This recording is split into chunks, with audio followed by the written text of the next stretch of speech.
कौन सोच सकता था कि जेल जैसी जगह पर दूध का डिब्बा आजादी की चाबी बन जाएगा। कहानी की शुरुआत होती है कोलोराडो की एक हाई सिक्योरिटी जेल से, जहां रे ब्रेसलिन नाम का एक आदमी कैद है। बाहर से देखने पर वो एक आम कैदी लगता है, लेकिन उसकी आंखें हर वक्त जेल की दीवारों, गार्ड्स की चाल और सिस्टम की कमियों को पढ़ रही होती है। एक दिन एक कैदी उसे चेतावनी देता है कि जैक नाम का एक खतरनाक कैदी उस पर हमला करने वाला है, क्योंकि जैक पहले से ही अपना पूरा प्लान तैयार कर चुका है। तभी एक गुंडा जैक उस पर हमला करता है। रे ने उसे ऐसा धोया कि जैक के दांत उसके हलक में आ गए। लड़ाई की वजह से रे को ब्लैक सेल में डाल दिया गया। अब आम इंसान वहाँ रोता, पर रे भाई तो वहाँ भी इंजीनियरिंग लगा रहे थे। यह जेल का वो हिस्सा होता है जहाँ सबसे खूंखार कैदियों को 24 घंटे बंद रखा जाता है। नया कमरा बेहद छोटा होता है, उसमें कोई खिड़की नहीं होती, सिर्फ एक टॉयलेट और चारों तरफ कैमरास लगे होते हैं। हर पल रे पर नजर रखी जाती है, लेकिन रे के लिए ये सजा नहीं बल्कि मौका बन जाता है। जैसे ही वो सेल में पहुंचता है, उसका दिमाग जेल से भागने के प्लान पर काम करने लगता है। रे पूरे जेल का अंदाजा लगाता है। उसे पता चलता है कि जेल के बिल्कुल पास एक गैराज मौजूद है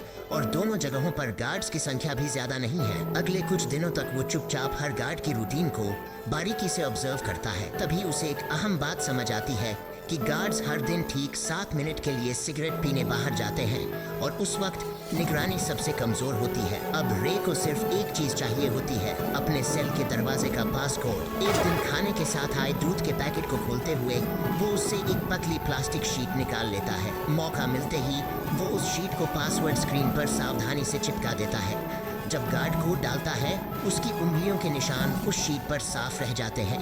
थोड़ी समझदारी और सही एलिमिनेशन के बाद रे सही कोड निकाल लेता है। साथ ही वो बाहर मौजूद अपनी टीम को भी मैसेज भिजवा देता है कि जिस दिन वो भागेगा ठीक 4 बजे उन्हें पास वाली गैराज में मौजूद रहना होगा। आखिरकार वो दिन आ ही जाता है। रे पास कोड डालकर सेल से बाहर निकलता है, पाइप्स के रास्ते आगे बढ़ता हुआ गैराज तक पहुंचता है। उसी वक्त बाहर उसकी टीम एक छोटा सा धमाका करती है, जिससे पूरे इलाके का ध्यान भटक जाता है। कुछ ही देर में फायर ब्रिगेड वहां पहुंच जाती है। इसी अफरा तफरी के बीच रे चुपचाप फायर ब्रिगेड की गाड़ी के नीचे लटक जाता है और जेल से बाहर निकल जाता है। थोड़ी दूरी पर उसे गाड़ी से उतार दिया जाता है, लेकिन कहानी यहीं खत्म नहीं होती। जल्द ही पुलिस उसे पकड़ लेती है। तभी वहां लेस्टर नाम का एक आदमी पहुंचता है और पुलिस से कहकर रे को छुड़वा लेता है। इसके बाद असली सच्चाई सामने आती है। पता चलता है कि रे कोई अपराधी नहीं बल्कि एक सिक्योरिटी कंपनी का मालिक है, जो दुनिया भर की जेलों की सिक्योरिटी जांचने के लिए खुद कैदी बनता है। वो जेल से भागकर ये साबित करता है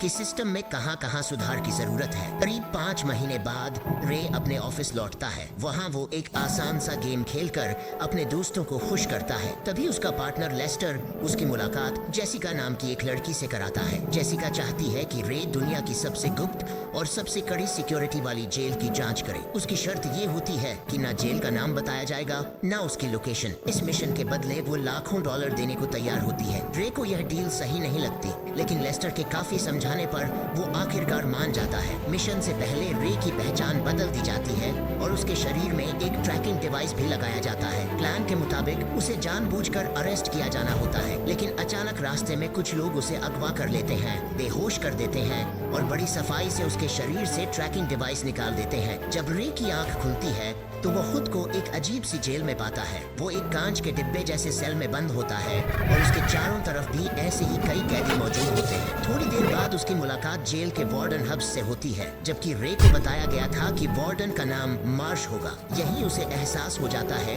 कि कुछ न कुछ बहुत गलत जरूर है। रे तुरंत वो खास इमरजेंसी कोड बोलता है जिससे उसे जेल से बाहर निकाला जा सकता था, लेकिन हब्स उसकी एक भी बात नहीं सुनता। उसे वापस सेल में भेज दिया जाता है। इधर बाहर उसकी टीम जेल की लोकेशन पता करने की पूरी कोशिश कर रही होती है और उधर अंदर रे देखता है कि यहाँ के सारे गार्ड्स एक जैसे कपड़े और मास्क पहने रहते हैं और जब मन करता है किसी भी कैदी पर बेरहमी से टूट पड़ते हैं। इसी दौरान अनिल नाम का एक कैदी रे से मिलता है और बताता है कि उसने कोई जुर्म नहीं किया, फिर भी उसे यहाँ रखा गया है क्योंकि कुछ लोग उससे जानकारी निकलवाना चाहते हैं। तब रे को समझ आ जाता है कि ये कोई आम जेल नहीं है। यहाँ असली अपराधी नहीं बल्कि अमीर लोग अपने दुश्मनों को टॉर्चर कराने भेजते हैं। अब रे को इस जेल के सबसे खतरनाक हिस्से में पहुंचना होता है। इसके लिए वो जानबूझकर प्लान बनाकर एक कैदी से हाथापाई करता है। जैसा उसने सोचा था वैसा ही होता है और उसे खूंखार कैदियों वाले खास कमरों में बंद कर दिया जाता है। ये कमरे अपने आप में किसी टॉर्चर से कम नहीं होते। अंदर का तापमान इतना ज्यादा होता है कि किसी भी इंसान के लिए वहाँ रहना मुश्किल हो जाता है। उस टॉर्चर रूम का तापमान इतना ज्यादा होता है कि इंसानी शरीर कुछ ही देर में जवाब देने लगे। ऊपर से तेज सफेद रोशनी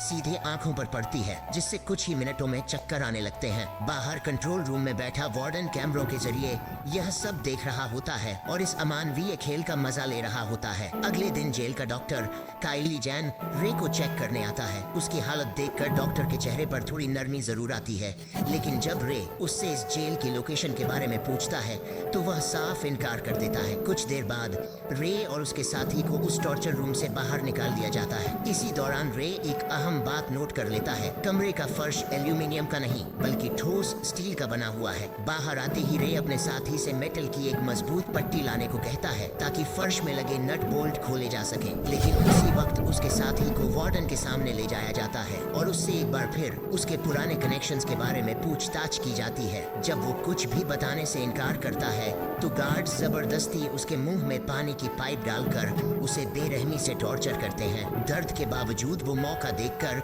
मेटल का एक टुकड़ा चुरा लेता है। बाद में जब वो रे से मिलता है तो रे उसे अपना प्लान समझाता है। उसके हिसाब से यह जेल जमीन के नीचे बनी हुई लगती है और अगर वे फर्श खोल भी लें तो ऊपर की तरफ रास्ता बनाकर जमीन तक पहुंचना होगा। रे की बातें सुनकर उसके साथी को यकीन हो जाता है कि अगर कोई यहाँ से बाहर निकल सकता है तो वही है। प्लान के मुताबिक दोनों फिर से जानबूझकर झगड़ा करते हैं और उन्हें दोबारा टॉर्चर रूम में भेज दिया जाता है। अंदर पहुंचते ही रे पहले कैमरे को ढक देता है और फर्श के नट बोल्ट खोलना शुरू कर देता है। जैसे ही काम पूरा होता है वो अपने साथी को इशारा करता है। साथी जोर जोर से चिल्लाने लगता है जिससे गार्ड्स का ध्यान उसकी तरफ चला जाता है। उसी पल रे कागज से कैमरा पूरी तरह ढक देता है और नीचे की ओर उतर जाता है, लेकिन किस्मत एक बार फिर धोखा देती है। नीचे उतरते वक्त एक पाइप टूट जाती है और पानी तेजी से भरने लगता है। जैसे तैसे रे ऊपर पहुंचता है और जो नजारा वो देखता है वो उसकी सोच से कहीं ज्यादा डरावना होता है। यह जेल जमीन पर नहीं बल्कि समुद्र के बीच खड़े एक विशाल जहाज पर बनी हुई होती है।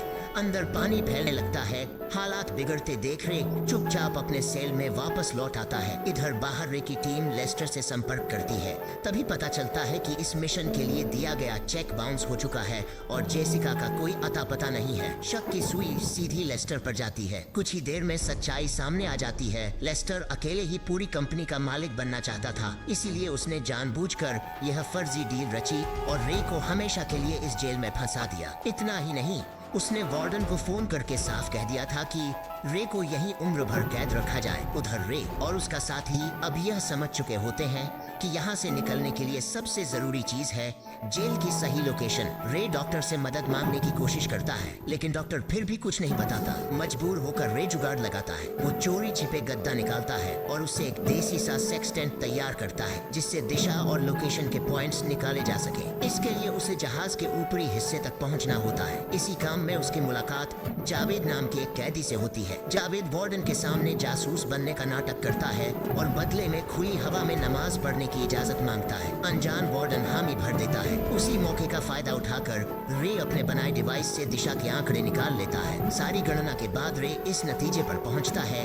कि वे मोरक्को के पास अटलांटिक ओशन में मौजूद है। ये सुनते ही उसका साथी बताता है कि उसका एक पुराना दोस्त मोरक्को में रहता है और अगर किसी तरह उसे खबर पहुंचा दी जाए तो बचाव मुमकिन है। अब वे एक बार फिर डॉक्टर से मिलते हैं और इस बार उसे मदद के लिए मना ही लेते हैं। उसी रात डॉक्टर चोरी छिपे ईमेल के जरिए जेल की लोकेशन बाहर भेज देता है। आखिरकार भागने का दिन आ जाता है। जावेद वार्डन को झूठी खबर देता है कि ब्लॉक ए में बड़ी लड़ाई होने वाली है। वार्डन तुरंत लगभग सारे गार्ड्स वहीं भेज देता है और खतरनाक कैदियों वाले हिस्से में सिर्फ 2 गार्ड्स रह जाते हैं। मौका देखते ही रे जानबूझकर वहां लादाई शुरू कर देता है। कुछ ही पलों में पूरा इलाका रणभूमि बन जाता है। इसी अफरा तफरी के बीच रे, उसका साथी और जावेद जहाज के ऊपरी हिस्से की तरफ बढ़ते हैं, लेकिन वार्डन को शक हो जाता है और वो पूरे जहाज में लॉकडाउन करवा देता है। ऊपर पहुंचने से पहले ही सारे दरवाजे बंद हो जाते हैं और तीनों को मजबूरन पीछे हटना पड़ता है। इसी दौरान बाहर से बचाव के लिए हेलीकॉप्टर पहुंच चुका होता है। अंदर गार्ड्स और कैदियों के बीच जबरदस्त गोलीबारी शुरू हो जाती है। इसी भगदड़ में जावेद को गोली लग जाती है। हालात को देखते हुए रे फैसला करता है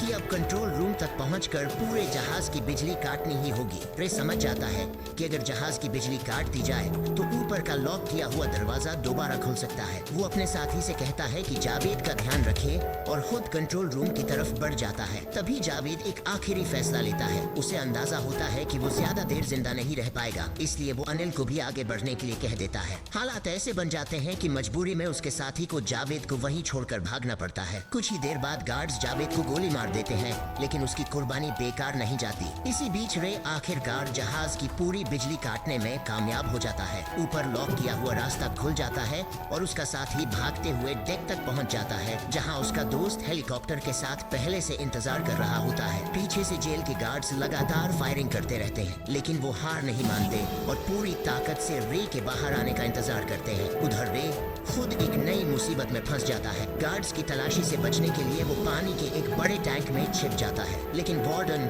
चालाकी से जहाज को दोबारा स्टार्ट करने का आदेश दे देता है। टैंक का सिस्टम एक्टिव होते ही रे तेज बहाव के साथ सीधे समुद्र में जा गिरता है। ऊपर से उसका साथी हेलीकॉप्टर में बैठा ये सब देख लेता है। बिना एक पल गंवाए वो नीचे रस्सी फेंकता है और रे किसी तरह उसे पकड़कर ऊपर चढ़ जाता है। अब रे के हाथ में गन होती है। वो पीछे मुड़कर जहाज पर मौजूद तेल के टैंकों पर अंधाधुंध फायरिंग कर देता है। कुछ ही सेकंड में पूरा जहाज जोरदार धमाके से दहल उठता है। वार्डन और उसके सारे गार्ड्स उसी विस्फोट में खत्म हो जाते हैं। जिस जेल को कभी अजेय माना जाता था वो समंदर में डूबने लगती है। आखिरकार रे और उसका साथी सुरक्षित मोरक्को के किनारे पहुंच जाते हैं। वहां एक गाड़ी उन्हें लेने आती है और उसमें से जेसिका बाहर निकलती है। रे उसे देखते ही पहचान लेता है, वही लड़की जिसने उसे इस मिशन के लिए भेजा था। तभी उसका साथी सच बता देता है कि जेसिका उसकी बेटी है। ये सुनते ही रे हैरान रह जाता है। अब पूरी सच्चाई सामने आती है। दरअसल जेसिका ने अपने पिता को उस गैर कानूनी जेल से छुड़ाने के लिए जानबूझकर रे को इस मिशन पर भेजा था। उसने अपनी असली पहचान इसलिए छिपाई थी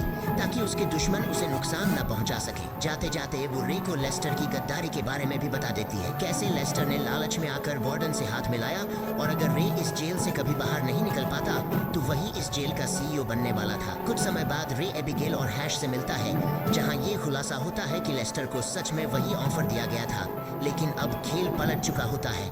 जैसे ही लेस्टर को पता चलता है कि रे जिंदा बाहर निकल आया है, वो घबरा कर भागने की कोशिश करता है। तभी रास्ते में उसकी गाड़ी पर हमला हो जाता है। जब लेस्टर की आंख खुलती है तो वो खुद को उसी गाड़ी में बैठा पाता है, लेकिन उसे ये नहीं पता होता कि वो गाड़ी अब एक ऐसे जहाज में पहुंच चुकी है जो हजारों कंटेनरों से भरा हुआ है। जहाज कहां जा रहा है ये कोई नहीं जानता और शायद लेस्टर को कभी पता भी नहीं चलेगा। इसी रहस्यमयी मोड़ के साथ इस जबरदस्त फिल्म का अंत होता है। अगर आप रे की जगह होते, क्या लेस्टर को माफ कर देते या उसे उसी जेल में सड़ा देते? क्या गद्दारी की सजा मौत से भी बड़ी होनी चाहिए? नीचे कमेंट में जरूर बताइए, माफ या सजा, आप क्या चुनते? और ऐसी ही दिमाग घुमा देने वाली कहानियों के लिए सब्सक्राइब करना मत भूलना।